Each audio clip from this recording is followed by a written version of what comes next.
Hola amigos, hoy estamos haciendo un desafío que se llama Volver a las Bases, que fue iniciado por el canal de Víctor Taller.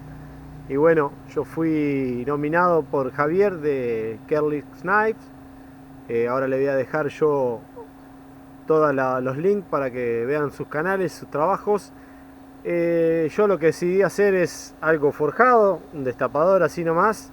Espero que les guste. Y bueno, esto es lo que ha salido.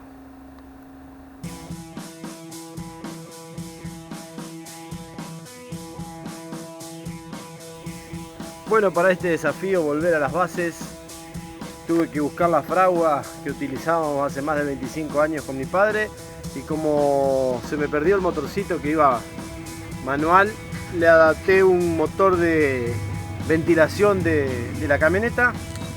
Fíjense, anda perfecto, tiene un motor ahí, lo conecto a la batería, bárbaro. Para salir del paso va a funcionar.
Finalizado entonces el desafío volver a las bases, yo desafío a Pablo del canal El Palila. Espero que les guste, amigos. Nos vemos.